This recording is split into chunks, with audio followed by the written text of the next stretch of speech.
interno estamos, ¿no? Jairo, por el interno lo llamo ahora. Bueno, bueno. Vale, conversamos. Bueno, compañeros, compañeras, buenas tardes. Para el día de hoy está la presentación, la exposición del compañero Amílcar Trujillo, ¿sí? Bueno, no sé si se me escucha ahí. Nítido, nítido. Listo, bueno. Para variar, dentro de las, creo, de las características de lo que hace único al M es su sentido internacionalista, ¿sí? Entonces aquí tenemos un expositor peruano y un presentador ecuatoriano. Y voy a hacer así tal vez una síntesis un poco lo que significó para nosotros, ¿sí? Yo a Milka le decía, bueno, que me cuente un poco más de su vida oscura para compartir con todos, ¿sí?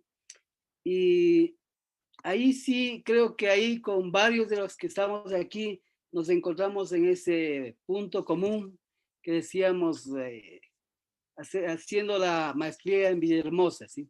Bueno, creo que, ¿qué puedo decir de Amílcar, sí? El encontrarnos en ese momento importante, ¿sí? Pensando que era y es posible y necesario construir una América distinta, unida, y ahí es que nos fuimos, creo que pasando de lo que se dice pasar de compañeros combatientes a hermanos. Creo que ese es lo fundamental y Patricia Peñarera la decía la semana pasada, creo que somos una familia, ¿sí?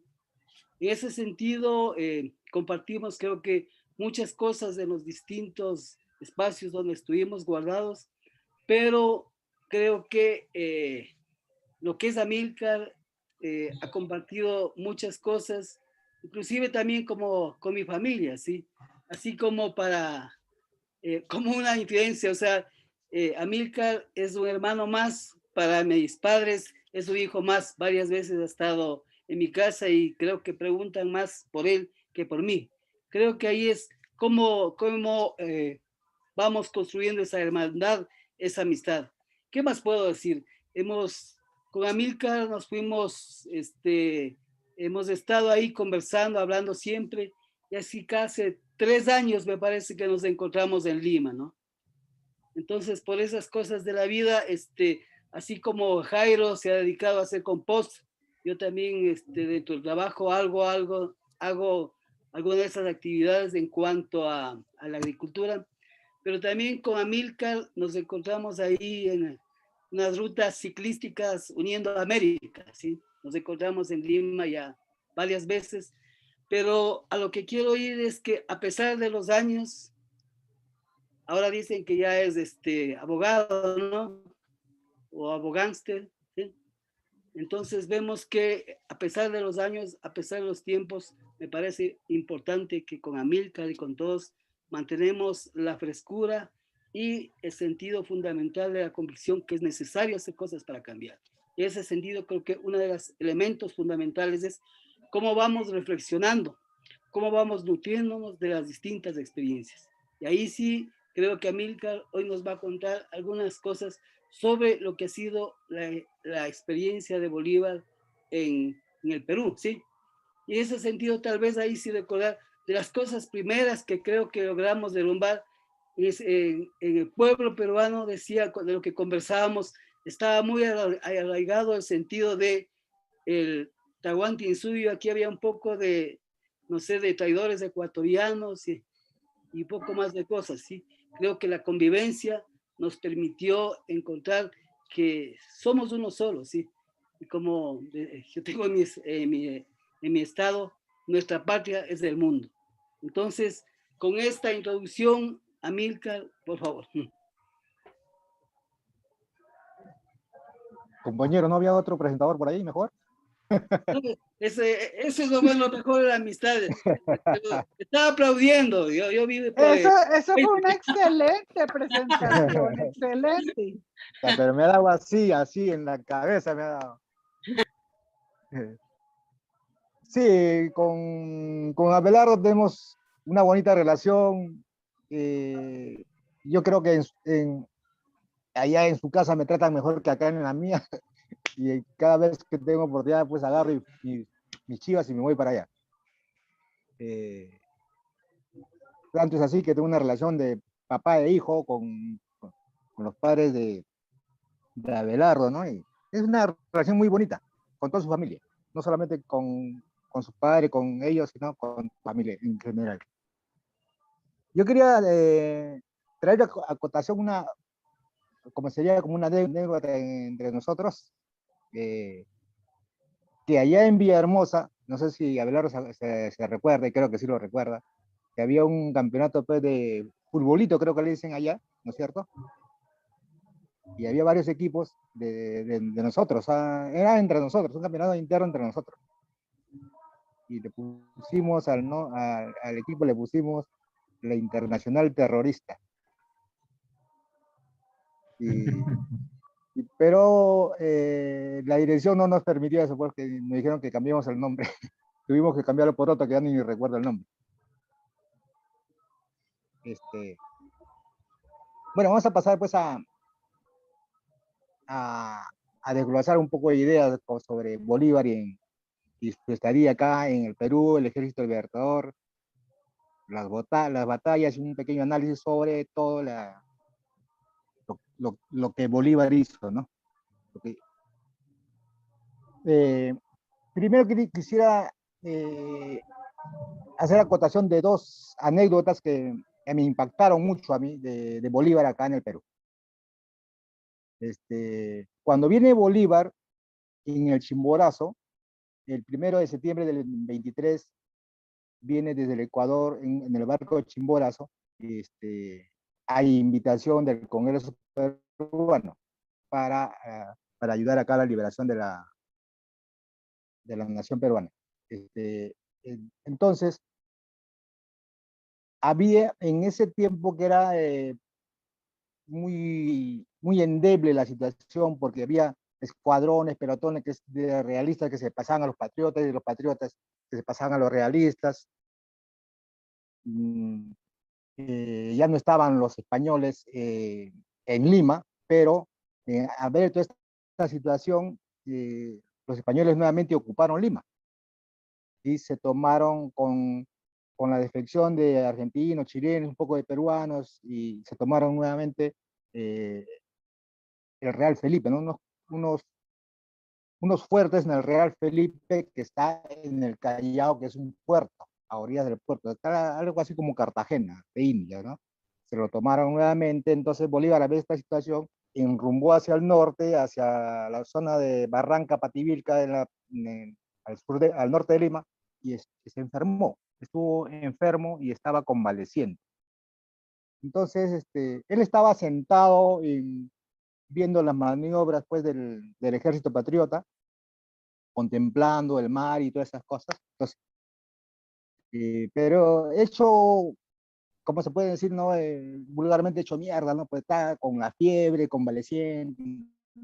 Entonces, y lo visita el ministro de Colombia, Joaquín Mosquera, y le pregunta, ¿no? Porque había una inestabilidad militar, política, todo, que parecía la cosa un poco oscura para lograr la liberación de la nación. Entonces, Mosquera pregunta, ¿y qué piensa hacer ahora? ¿No? Y algo que me impactó, y una sola palabra le dijo Bolívar, le dijo, triunfar, ¿no? Así, pero una terquedad así, pero a prueba de balas, ¿no? Triunfar. Él no está pensando que mañana voy a comer o voy a ver qué hago la tarde, no, triunfar, así, ¿no? De frente. Así, pero una verdad absoluta. Y eso me marcó mucho, porque yo dije, oiga, pero este hombre hecho nada, ya ha pasado toda una enfermedad, convaleciente, uno sabe que está una persona débil, pero intelectualmente, mentalmente, el hombre estaba bien fuerte. No pensaba en otra cosa que sino su meta era allá, triunfar, esa es la meta, no hay más. El otro de Bolívar, también una anécdota también me pareció muy bonita, de que el ejército estaba por Huaraz, acantonado en Huaraz, al norte de la sierra de Lima, hacia el norte, más allá de Lima, otro departamento. Entonces, hubo un incidente del batallón Lara, Vargas, ¿ya? Entonces, el Vargas tenía un capitán y dos tenientes que van a una casa de una señora española, que nosotros, no sé si se recuerdan que la palabra Goda o Godos, ¿no es cierto? Y era Goda la señora, con dos hijas y una sobrina. Y van los oficiales colombianos del Vargas a enamorar a estas chicas. Entonces, una de las chicas agarra y ya se retira, después de la reunión se retira a sus aposentos y un capitán del Vargas agarra y la sigue y, y, prácticamente como que se la quisiera forzar. Entonces, la matrona, la vaga, la Goda, va y entonces le quita la espada al oficial del Vargas y lo agarra y lo mata, lo hiere y producto de la herida fallece este oficial. Entonces, inmediatamente Bolívar, que estaba en una ciudad cercana, sube a su caballo y cabalga y llega a este otro pueblo. Entonces, acá lo que me parece interesante es que Bolívar agarra y dice que, que la bandera del Vargas quede depositada pues en el Estado Mayor. Y lo degrada al capitán al que ha faltado, lo degrada porque está hecho quedar mal al Ejército Libertador. Y más aún, la espada, que el Fourier lo agarra, que lo rompe, que lo parta en dos delante de todo el ejército, ¿no? Entonces, y luego va y le pide la disculpa del caso a la señora y que ¿no? Y que no va a volver a suceder. Y entonces la señora, que era una Goda redomada, se vuelve pues en una más a la causa patriota, ¿no? Se convierte prácticamente, ¿no? Esas son dos anécdotas que a mí me llamaron mucho la atención. Acá en el Perú hubo 3 batallas a partir de cuando estuvo el Ejército Libertador acá en el Perú. Uno fue la batalla de Junín, otro fue la batalla de Ayacucho, y en el intermedio entre estas 2 batallas hubo un encuentro desastroso para el Ejército Patriota en el encuentro de Corpahuayco. Voy a narrar así la batalla de primero la de Junín, después de Corpahuayco y después la batalla de Ayacucho. En la batalla de Junín, debo decir como algo resaltante de que no se disparó un solo tiro. Solamente fue un encuentro entre las dos caballerías, la realista, la española y la patriota. ¿Qué pasa? Que en esta batalla se da en un lago. Entonces, los ejércitos estaban uno en un lado del lago, al margen de un lago, y el otro está al otro margen del lago. Entonces, el ejército español estaba como en retirada y el ejército patriota lo estaba en persecución. Entonces, se da entre la vanguardia y la retaguardia de ambos ejércitos. ¿Qué pasa? Que el ejército patriota estaba a la ofensiva. Entonces, los alcanza y los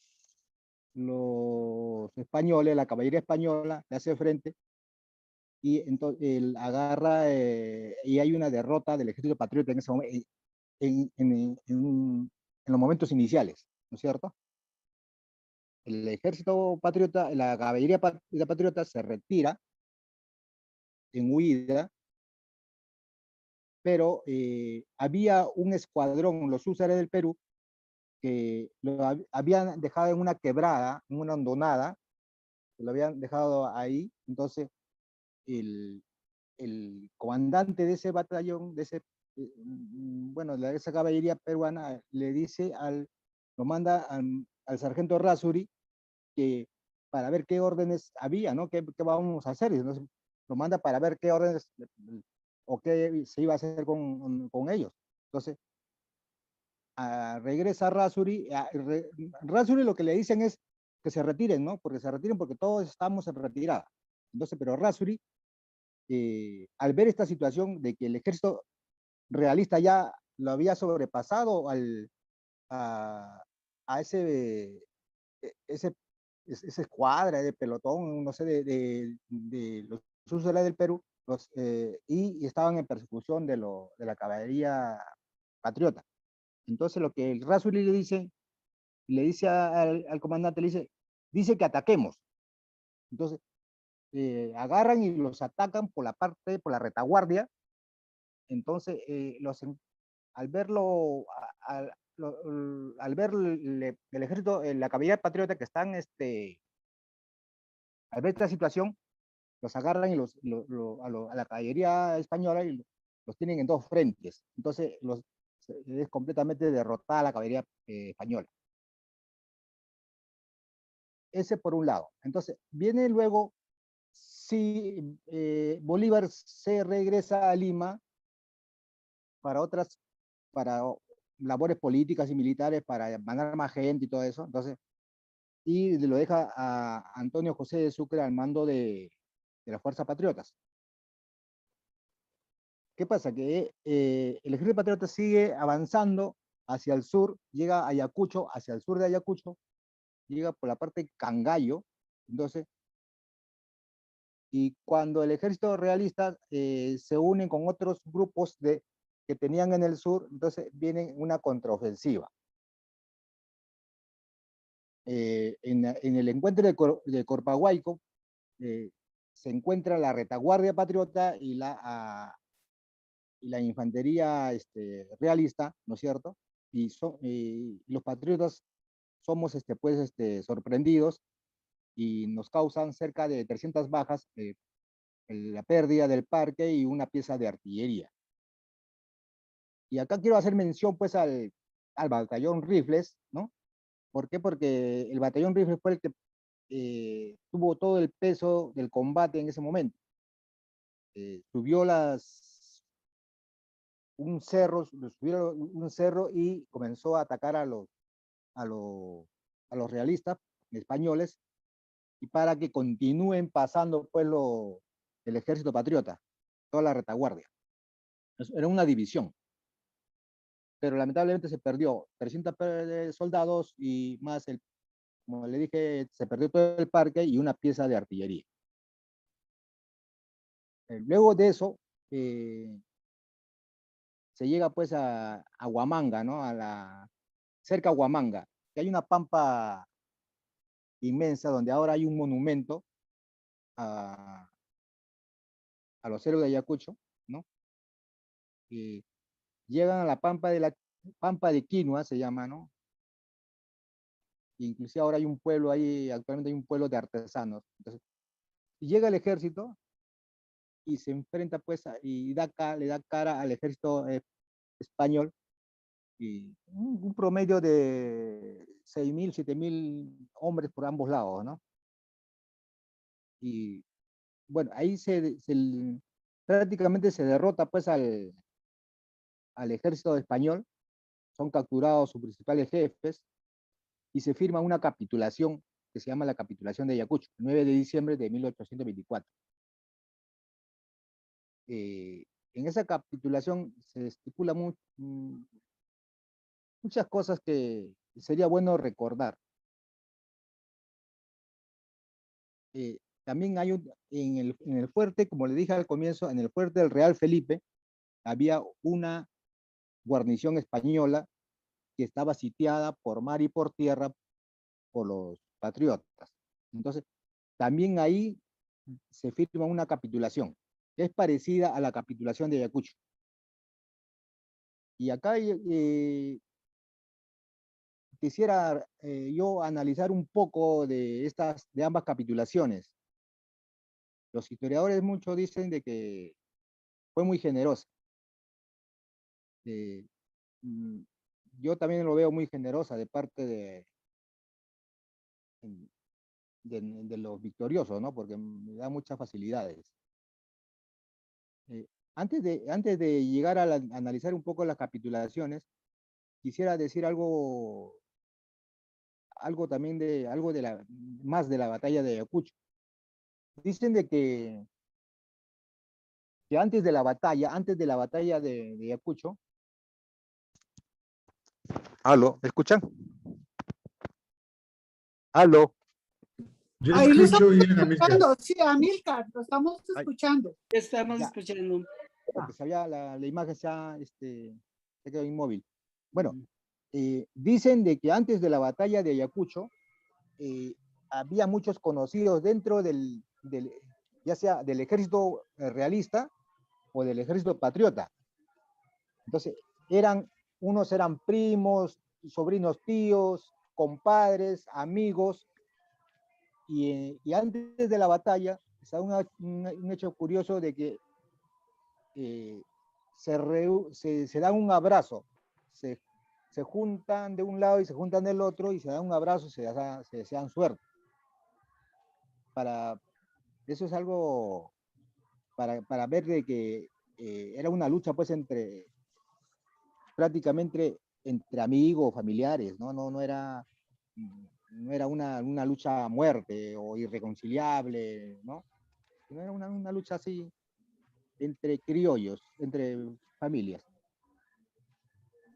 Bueno, con respecto a las capitulaciones, quisiera más o menos decirle que entre las cláusulas medias sorprendentes que hay, que dice, por ejemplo, hay una que dice el pago de viaje a los militares españoles que quieran viajar a Europa y que el Estado peruano, el naciente Estado peruano, tenía que solventar los gastos. En eso no hay mucha discusión. Bueno, pues, como decía Napoleón, enemigo que huye, puente de plata, ¿no? Pero hay otras cosas más interesantes, ¿no? Como que el Estado peruano reconoce una deuda económica con España por los gastos de la guerra que tuvo España, ¿no? Y todos esos gastos teníamos pues, que nosotros, como nación, como nueva nación, pagarles a España. Habiendo vencido en el campo de batalla, todavía tenemos que pagarle todo, pues, una indemnización, prácticamente, ¿no? Me parece algo injusto. Otro dice que los españoles que quisieran unirse a las fuerzas patriotas o al ejército patriota del nuevo ejército del Perú, por decir, entonces se integraban al ejército peruano con el mismo grado que ostentaban en el lado español, en el lado realista. Eso me parece algo increíble. Luego, hay otro más importante que todos esos que dice que a los españoles se les va a respetar todas sus propiedades, ¿no? Tanto en la capitulación del Callao, del Real Felipe, y tanto como en la de Ayacucho, dicen lo mismo, ¿no? Que se le van a respetar sus propiedades. Increíble. Y si fueron vencidos, lo mínimo pues que tienen que pagar con algo. También quería recalcar algo importante de que el número de soldados que tenía el ejército patriota era más o menos 7.000, 8.000 hombres. No más, ¿no? Entonces, donde habían panameños, habían venezolanos, colombianos, de la nueva nación ecuatoriana, de chilenos, argentinos, peruanos, y más aún habían de los Países Bajos, alemanes, polacos, británicos, de la Gran Bretaña también había. Entonces, me parece muy poco. 9.000 hombres de tantas nacionalidades, ¿no? Para un ejército tan pequeño de 9.000 hombres. Y como un dato curioso, yo les comento de que en la revolución de Túpac Amaru II, ¿no? Se levantaron 50.000 indígenas, ¿no? Del Cusco y alrededores, de Cusco, Puno y alrededores. Entonces, 50.000, y en comparación con el Ejército Libertador, que me parecía un número muy exiguo en comparación con lo que levantó Túpac Amaru, ¿no? En nosotros, con la República, pues, a veces no cambió no cambió casi nada, pues, la situación de los indígenas, de los esclavos, no cambió nada. Tuvo que llegar a Ramón Castilla, presidente peruano, muy entrar a la República para que recién abolir la esclavitud, ¿no? En los tributos indígenas, el tributo indígena que se pagaba en la colonia, se siguió pagando durante la República, bien entrada la República. Increíble, ¿no? Porque bueno, éramos libres, pero seguíamos pagando nuestros tributos. Los indígenas pagaban tributos. Y más aún era más fuerte porque las tierras comunales que habían sido respetadas en la colonia por los españoles, en la República, las tierras comunales de las comunidades indígenas muchas veces se remataron y quedaron mermadas por las comunidades indígenas. Eso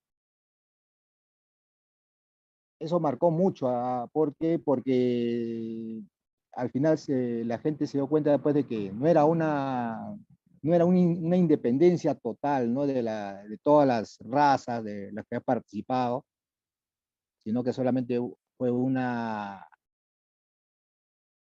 revolución, como se puede decir, pero de las partes que están arriba en el poder, no los de abajo. Aunque muchos de los de abajo participaron y dieron su vida, ¿no? Guerrilleros que en ese momento se les decían partidas, ¿no?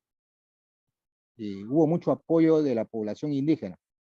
Hubo muchos atropellos de los españoles hacia los habitantes indígenas, pueblos quemados, ¿no? En Cangallo quemaron todo Cangallo, los españoles, porque los cangallinos eran muy fuertes, muy rebeldes, apoyando la causa patriota. Pero al final seguía casi igual, porque los indígenas seguían pagando sus tributos, los negros seguían siendo esclavos, y no cambió una verdadera independencia, ¿no? Ahora, que es lo que estamos esperando hasta ahora. Eso sería más o menos un relato de lo que fue Bolívar acá en el Perú, y las conclusiones del Ejército Libertador. Ahí dejaría ahí a alguien alguna pregunta, algún aporte. Dejaría ahí a ver si los compañeros tienen algo que decir. Sí. Gracias, Amílcar. Entonces, ahorita sobre la metodología que se ha desarrollado la escuela, entonces Jairo está pidiendo la palabra. Bueno, para todas y todos, buenas noches. Me alegra mucho de nuevo reencontrarnos, y esto nos pone muy bien en el ánimo, en la disposición.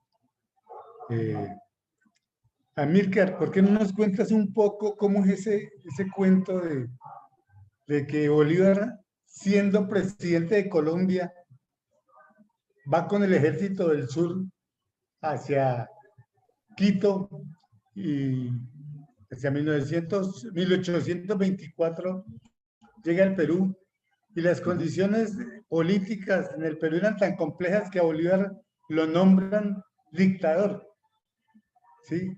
Y Bolívar, aún rechazando ese concepto, acepta ser dictador y asume la responsabilidad en la conducción política y militar del Perú durante algún tiempo. Si nos puedes hacer un aporte al respecto.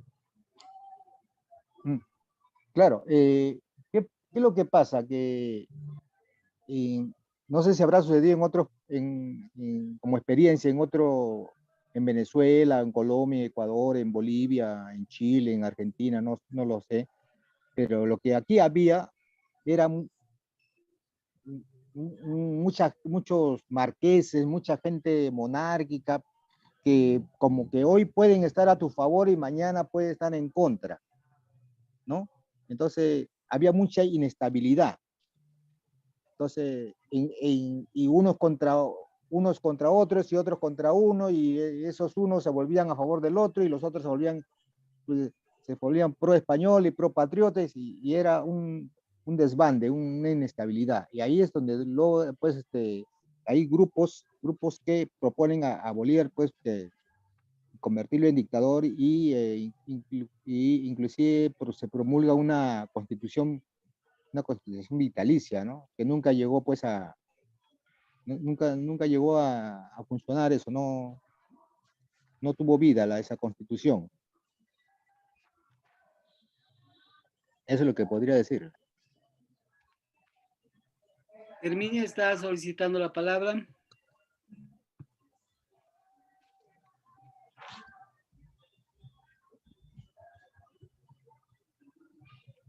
El micrófono. Dorita, el micrófono.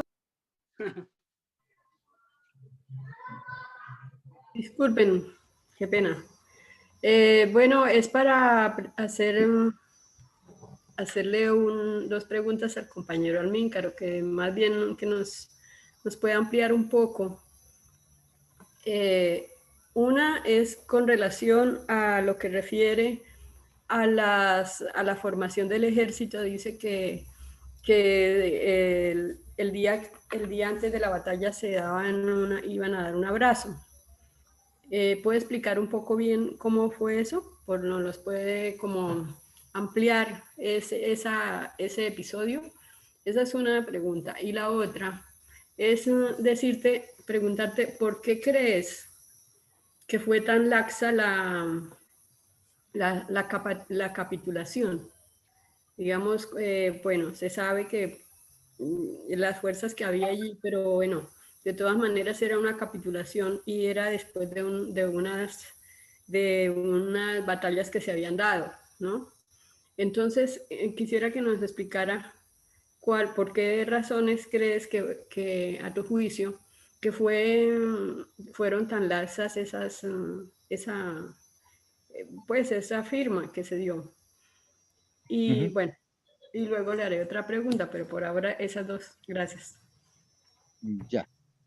En un acto de caballerosidad entre el ejército patriota y el ejército realista, los mandos deciden, ¿no?, de que los que se quieran saludar o despedir del contrario, que en el lado contrario tenían amigos, familiares, eran primos, tíos, eran compadres. Entonces le dan esa oportunidad para que antes de la batalla, para que se puedan saludar, despedir, desearse.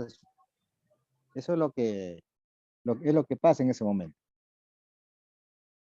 ¿no? Y lo otro que a mí me parece, como la compañera dice, muy laxa, es de que en las capitulaciones se le da mucho beneficios a los españoles. Y yo, a través de toda la historia, yo siempre he visto de que, bueno, el victorioso pues agarra tierras, inclusive en la época romana, griega, lo convierte en esclavos y,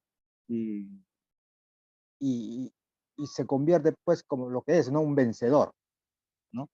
No le dan tregua al vencido. Inclusive en otras culturas, inclusive hasta los prisioneros los mataban, ¿no? Los sacrificaban.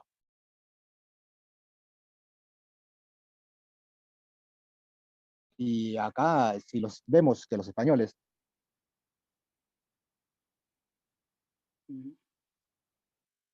¿Se quedó congelado? ¿no es cierto? Aló. Repite, se quedó Entonces, congelado la última parte. Ya. Durante la victoria, las vencedoras agarran y agarran tierras, agarran hombres, mujeres, y convirtiéndolos en esclavos, ya sea en la época en Grecia, en Roma, en otras culturas que inclusive hasta los sacrificaban a los prisioneros de guerra, ¿no? Entonces, ya muy dignas, muy beneficiosas, muy generosas, ¿no? Con respecto a los españoles. ¿Por qué? Porque los españoles nos conquistaron, mataron un montón de gente, se agarraron todas las tierras, se agarraron todas las riquezas, saquearon todo lo que quisieron acá en toda América y al final, como de pago, ¿no? Le vamos a dar, ¿sabes qué? Te vamos a respetar tus propiedades. Eso es lo que me parece injusto. No me parece normal de que si eres bueno, entonces paga al menos el costo de la guerra, ¿no? Y lo otro, por ejemplo, en vez de ellos pagarnos una indemnización, ¿no? Inclusive en una guerra, en el Tratado de Versalles, Alemania lo obligan a pagar pues una indemnización de guerra, ¿no? Acá no, nosotros como nación peruana tuvimos que pagarles una indemnización a los a los soldados, al ejército español, a cada uno, y a la monarquía española tuvimos que pagarles. Eso me parece, digo,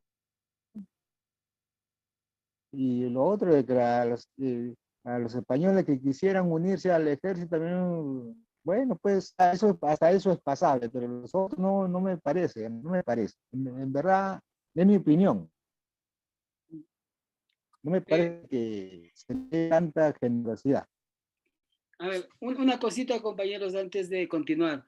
Amílcar, no sé si se te escucha entrecortado, si puedes cerrar la imagen para que mejore el audio, sí. Es solo uno. Y el otro es, ya sabemos, el compañero lectores que dicen, ¿no? Para los fines consiguientes y los archivos, entonces si podemos abrir la cámara para el registro visual. Por favor, compañeros, compañeras.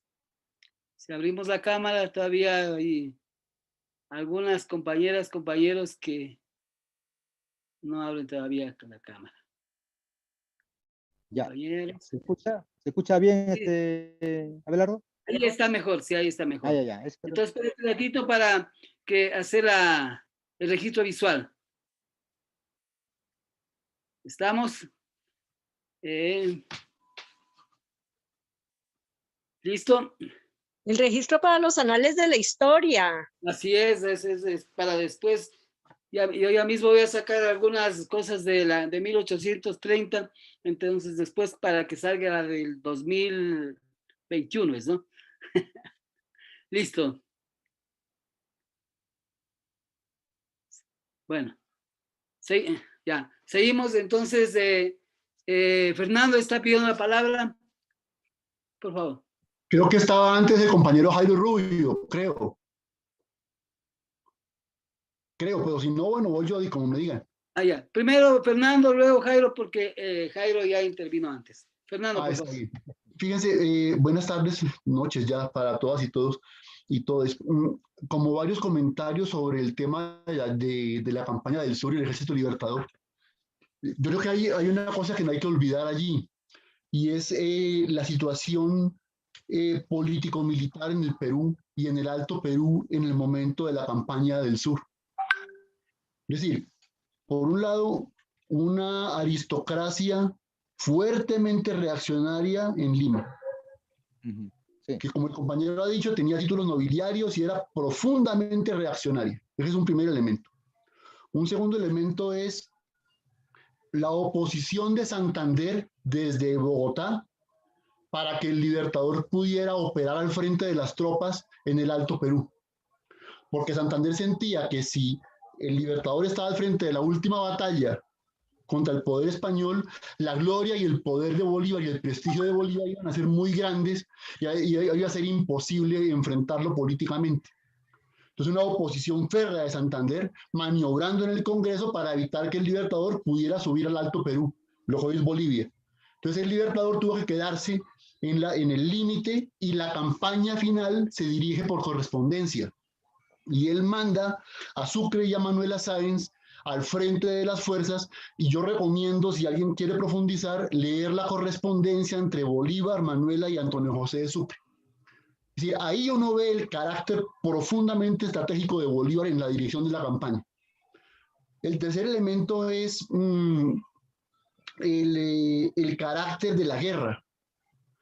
Es decir, acordémonos que ya no era la guerra a muerte del año 1310, 15 hasta el 18, sino que ya estaba el Tratado de Trujillo de regularización de la guerra que había firmado el Libertador con don Pablo Morillo, que es antecedente en el derecho internacional y en el derecho de guerra.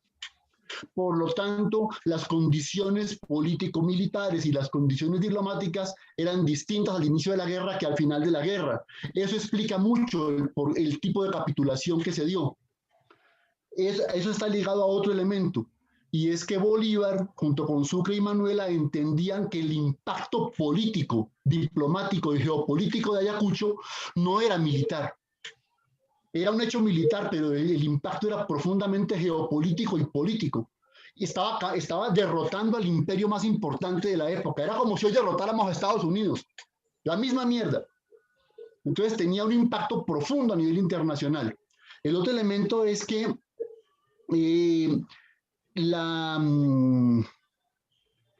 que ya con eso termino, es el reivindicar y recordar el carácter, dijéramos, nuestro americano del Ejército Libertador en la fase final de la campaña. Acordémonos que ya se han encontrado Bolívar y San Martín, ¿sí? En la entrevista de Guayaquil, el protector del Perú se había retirado hacia Francia, pero las tropas de San Martín quedaron a órdenes del Libertador, la gran mayoría. Y entonces en Ayacucho combaten soldados venezolanos, colombianos, ecuatorianos, peruanos, bolivianos, chilenos, argentinos, uruguayos, cubanos, panameños, nicaragüenses. Es decir, es casi que un ejército libertador nuestro americano. Entonces, a mí me parece que es muy importante rescatar y reivindicar el carácter de ese ejército. Y lo otro es que nosotros no podemos, y ya con esto cierro, no podemos juzgar las manera como se entendía la dictadura en esa época como la entendemos hoy. La dictadura en ese momento se entendía casi como que fuera un estado de sitio, o como que fuera un gobierno provisional de mucha fuerza para un momento específico enfrentado. El concepto de dictadura de esa época es heredado de la dictadura romana, no es el concepto heredado de las dictaduras del Cono Sur ni de las dictaduras latinoamericanas que conocimos en el siglo XX. Es distinto para ubicarlo. Era solamente eso, compañero. Gracias, compañero Jairo. Sí. Está abierto el micrófono. A ver. Cerrado, le cerraste el micrófono. Ya. Yo quisiera hacer algunos aportes un poco en la dirección de Fernando, algo puntuales. Sí, efectivamente, digamos que es evidente la actitud de Santander como vicepresidente y establecido en Bogotá, en Santa Fe. No era Bogotá, era Santa Fe. Y evidentemente habían dificultades, pero tenemos que reconocer que el hombre de la ley de Santander era un hombre formado en las leyes y era bastante exigente, ¿sí? Porque él tenía que rendir informes también al Congreso de Colombia, digamos, de la nueva, no, en esa época era la Gran Colombia, sí. Entonces, pero sin embargo, Santander, a pesar de todas las dificultades que le coloca Bolívar, lo apoya decididamente, sobre todo con recursos económicos, ¿sí? E imaginémonos, compañeros, cómo era en aquella época el envío de recursos económicos de Santa Fe a Lima. ¿De qué manera? Era más o menos unos 3 meses de recorrido para llegar a en esas distancias tan inmensas, ¿no? Entonces me parece que eso es importante tenerlo en cuenta, que a pesar de la gran dificultad que le colocó Santander a Bolívar, decididamente lo apoyó económicamente y Bolívar pudo, digamos, enfrentar en mejores condiciones la guerra en el sur. En aquella época las batallas eran digamos, frente a frente, ¿sí? Y por ejemplo, como era cuerpo a cuerpo, era hombre a hombre, el ejército español tenía más o menos 12.300 hombres entre artillería e infantería y la caballería. Tenía más o menos 12.300 hombres, mientras el ejército patriota tenía más o menos 10.400. Imaginémonos, compañeros, para preparar alimentos, para herrar los caballos, para la distribución de la logística, en términos de ropa, de zapatos, de armamento, de municiones, de la comida. Entonces, definitivamente era una cosa, digamos, que es hasta difícil imaginársela, ¿no?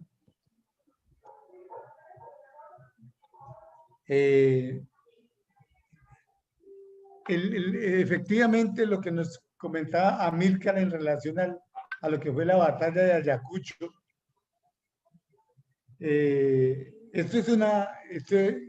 Bolívar ya nos decía Fernando, Bolívar ordena que el general Sucre y Manuela vayan a enfrentar al ejército español. Y es admirable, pues, la manera como el mariscal conduce sus tropas, las distribuye en el terreno y logra en Ayacucho vencer efectivamente, Fernando nos lo aclara, al ejército imperial del momento, que era al ejército imperial del momento, que era el ejército español. ¿Me escuchan ahí? Sí escuchamos, sí se escuchan. Es una batalla ardua, de todas formas. Sucre logra vencerlos a los españoles. Y miren, compañeros, voy a mirar un poquito el tema de la magnitud de la derrota del ejército español. ¿Sí?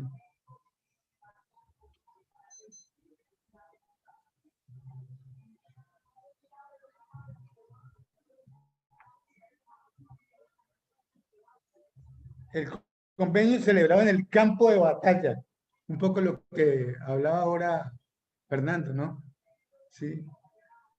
El convenio celebrado en el campo de batalla puso término a la campaña del sur del Perú y 16 generales, 16 coroneles, 68 tenientes coroneles y 484 oficiales de diferente graduación prisioneros fueron tratados con toda consideración y marcharon por diversas vías a España, juntamente con 300 individuos de tropas, único resto de los cuerpos que de España vinieron al Perú. El general Canterán escribió de la manga la siguiente carta al Libertador. Miren esto tan bello. Lo que el general Canterán, que era la máxima autoridad militar del ejército español en el Perú, excelentísimo señor, le escribe Canterán a Bolívar. Como amante de la gloria, aunque vencido, no puedo menos que felicitar a su excelencia por haber terminado su empresa en el Perú con la jornada de Ayacucho. Con este motivo tiene el honor de ofrecerse a sus órdenes, saludarle en nombre de los generales españoles, su afirmado y obsecuente servidor, José Canterán Huamanga. José Canterán Huamanga. Ayacucho es en la región de Huamanga. 11 de diciembre de 1800.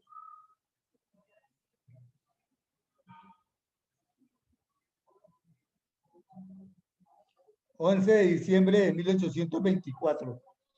Entonces, imagínese usted lo que se jugaba el ejército español. 16 generales. Esa fue la magnitud de la batalla. 16 coroneles. 484 oficiales de diferente rango. Definitivamente, mano, eso es una cosa muy bella. Sí. Bolívar política y militarmente conduce la batalla, pero quien lleva sus tropas, las dispone en el terreno y enfrenta infantería, caballería y algo de armas de fuego, que ya para esa época el ejército libertador poseía armas de fuego, ¿no? ¿Qué les parece, compañeros? Adelante. Gracias, compañero. Herminia estaba solicitando la palabra. No sé, ¿alguien más? Y luego Consuelo. Herminia, solicitantes. No, yo solo estoy aplaudiendo las intervenciones de Tito y de Fernando. Ya. Gracias. Gracias. Jairo, es que yo pienso que a Santander no hay que, a Santander hay que darle, no hay que darle el puesto que tiene, que era. Santander siempre estuvo en contra de Bolívar y la plata que dio la dio a regañadientes. Los aportes que daba era regañadientes y los daba porque había una fuerza de Bolívar detrás que le exigía a él que tenía que dar esos recursos. Nunca fue por buena persona ni nada de eso, porque Santander siempre le puso la zancadilla a Bolívar. Eso a Santander no hay que defenderlo. Santander hay que seguir, hay que hablar así abiertamente de lo que fue Santander. Y que Santander incluso hasta hoy, los que están en el gobierno y los que siguen defendiendo las leyes y diciendo que son las leyes las que hay que defender, son los que siguen a Santander. Entonces creo que no, Santander no hay que librarlo ni por ningún lado, porque ese tipo lo que nos dejó fue un lastre.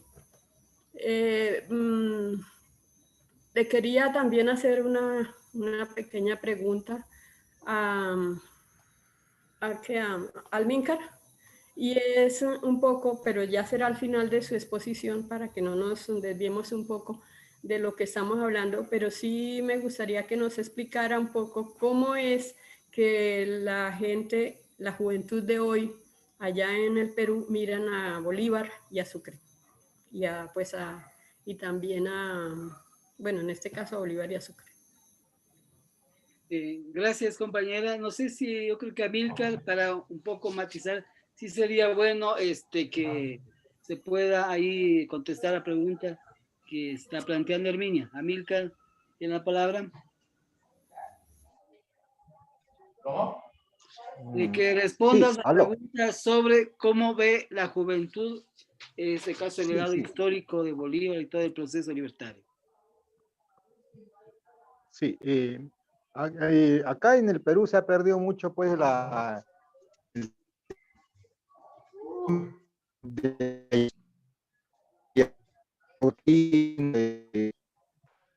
de Sucre, la persona que así de mi edad, eso sí, tenemos muy claro eso, ¿no? Pero ahora las últimas generaciones se les ha coactado ese derecho de saber tratando de tapar eso, ¿no? Más a otro, Se escucha entrecortado, o sea, ahí sí. Aló, ¿me escuchan? Ahí El está problema mejor. creo de la señal. Sí. Ya, no hay mucha información, no hay mucho estudio sobre eso, sobre el tema de Bolívar, no de Bolívar, de Sucre, de San Martín, el que vino no hay mucho, ¿no? Pero sí, hay muchos monumentos, hay muchas calles, hay muchos así sitios donde está el nombre del Libertador, ¿no? Por donde pasó en Pativilca, que la casa donde estaba Bolívar ahora es un museo. Entonces, hay mucha, eso sí, hay bastante. Pero la historia de la independencia lo trae muy poco en los colegios, algo así someramente, no es no tanto a profundidad, no hay ese arraigo de la gente de querer y saber el pensamiento de Bolívar, no lo hay.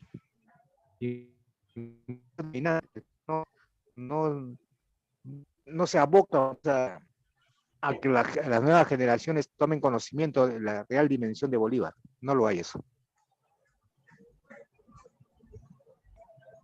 Gracias, Amílcar. Por ahí está haciendo propaganda al patio 1 de Villahermosa, ¿no? Bueno, ¿algún compañero o compañera más que solicite la palabra?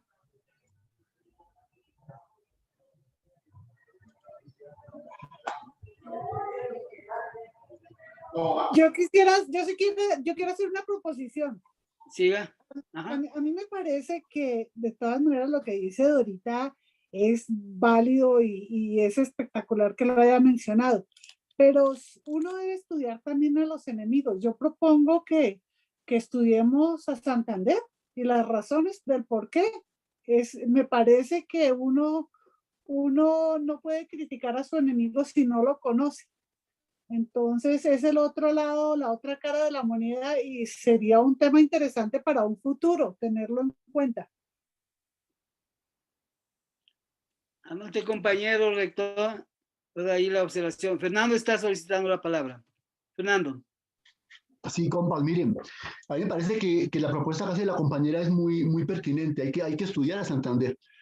Además que cuando uno comienza a profundizar en sus documentos, en su correspondencia, en su trayectoria, uno comienza a ver el carácter del tipo, ¿sí? Uno comienza a ver las costuras reaccionarias, profundamente reaccionarias de Santander, y la postura arrodillada frente a los Estados Unidos, ¿sí? Y ahí hay una serie de documentos desclasificados del Departamento de Estado de los Estados Unidos, donde le agradecen a Santander el entregar de las cartas privadas del Libertador, por ejemplo. Esas son cosas históricas, eso no me lo estoy inventando yo, son cosas históricas. Entonces, sí me parece a mí que es muy importante hablar de Santander. Y quería cerrar con dos cosas de lo de Ayacucho. Hombre, yo creo que es muy importante recordar de Ayacucho el parte de victoria que le hace Sucre a Bolívar, y en el que le relata, fuera de la batalla, le da las razones por las cuales recomienda el ascenso de Manuela Sáenz de mayor de caballería a coronel de caballería. Y dentro de lo que se dice, lo que le dice Sucre a Bolívar, le dice: recomiendo vivamente el ascenso de la mayor Manuela Sáenz al grado de coronel de caballería por las siguientes razones. Dice: rescató heridos de la línea de fuego, se batió a pistola limpia bajo los fuegos del enemigo.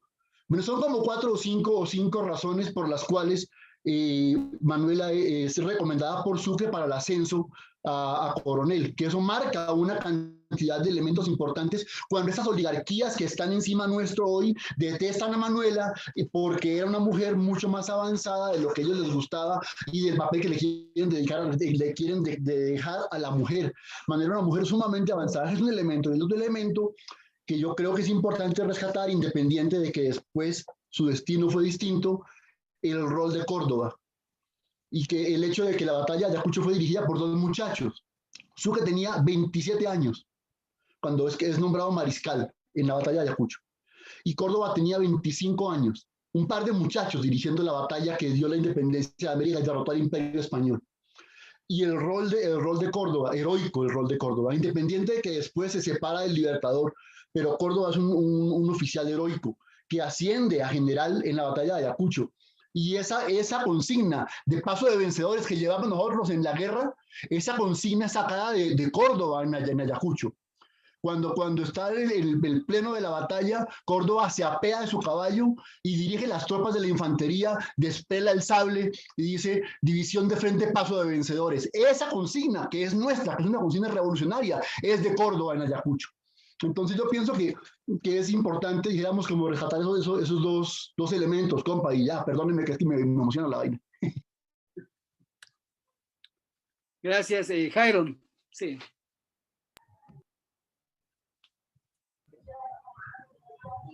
Gracias, Pablo. No, de todas formas, digamos que lo que propone Consuelo de que estudiemos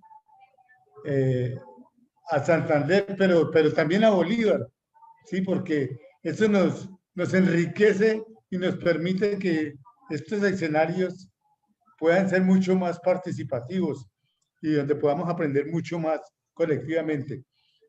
Realmente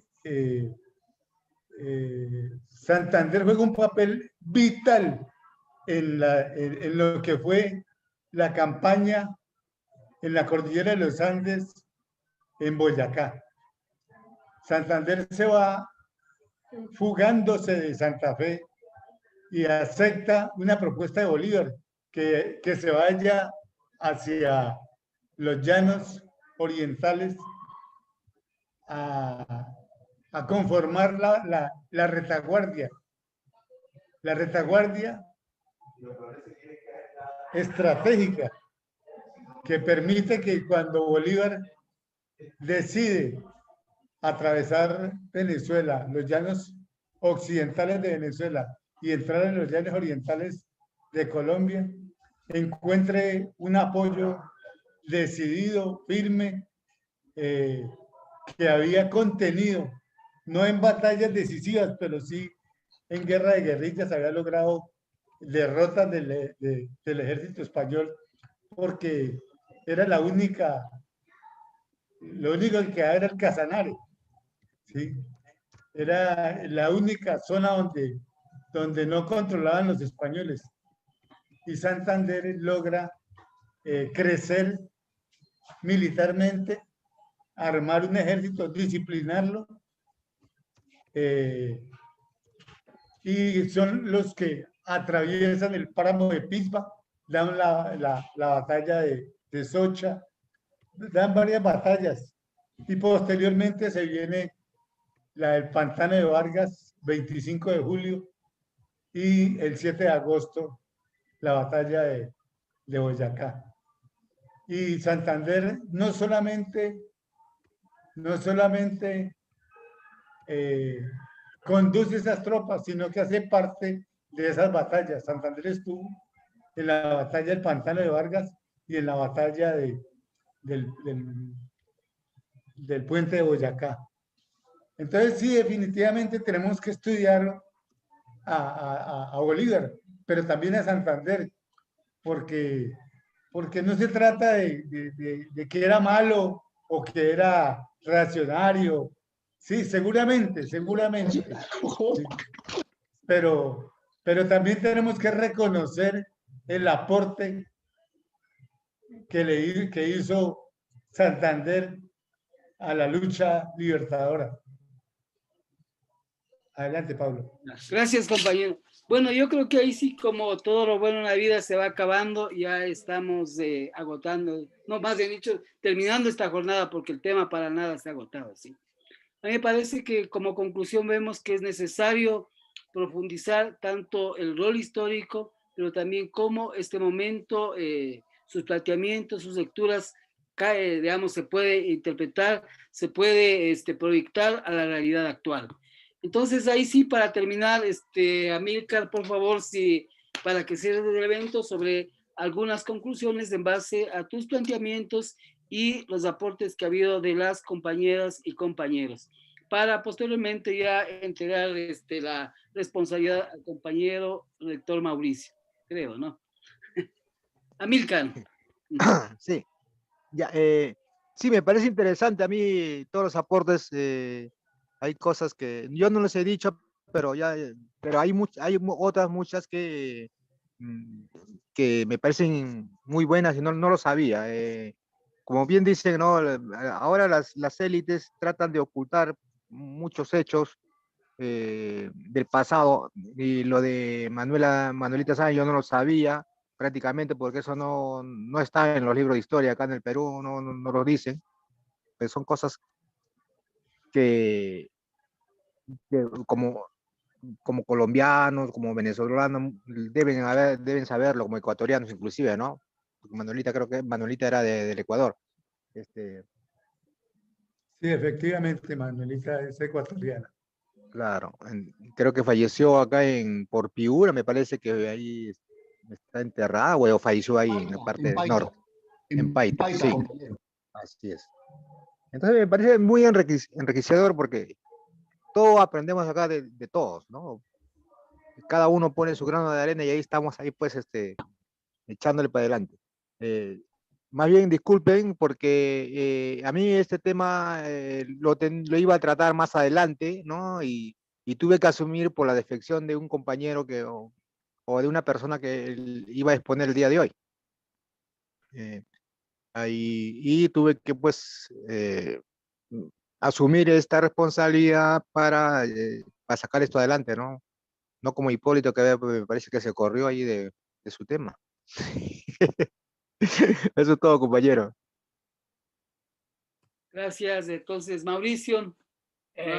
Gracias, Pablo. Gracias, Mirka, por ese tema muy importante, y a todos los que están presentes. Quiero saludar me gustaría que prendieran la cámara para poder saludar a los que están por primera vez. Por favor, prendamos las cámaras. Este amigo, compañero, se llama, se me olvidó el nombre, Persona, el que aparece como Persona. Está Edgar, Liliana Campo, que son los por primera vez que vienen al grupo. Bienvenidos, y espero que les haya gustado y que nos sigan acompañando cada 8 días aquí en la escuela Germán Rojas Niño. Saludo también ya he saludado a todos, casi todos. Hay una de las certezas duplicadas, se llama Elmer del Cauca. Saludo también a Esmeralda del Cauca, a Yolvi, que es medio caucana y rola. Saludo a Herminia, que es de Bucaramanga, a Miriam de Cali, a Jairo, Enrique, que colocó algo ahí que cambia la cara, que es del eje cafetero, igual que Néstor García. Bueno, mejor dicho, saludo a todos y gracias al Milcar. Y quiero, compañeros, compartir con ustedes algo que ustedes pudieron ver esta semana, que este canción no les dejó descansar bien, pero se trata por nosotros mismos volvernos a reencontrar, se trata de ir a progresar, un futuro nuevo por fin ya crear. En la escuela de Germán Rojas Niño, papá, con mucho cariño tú te podrás fundamentar de una nueva sociedad, de algo muy normal, que todo el país se una en una sola comunidad. Los invitamos todos los sábados a la escuela Germán Rojas Niño, ahí estamos.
Mauricio.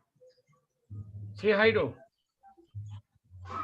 Que propongo que coloques Germán Rojas Niño y entre comillas, Raulito.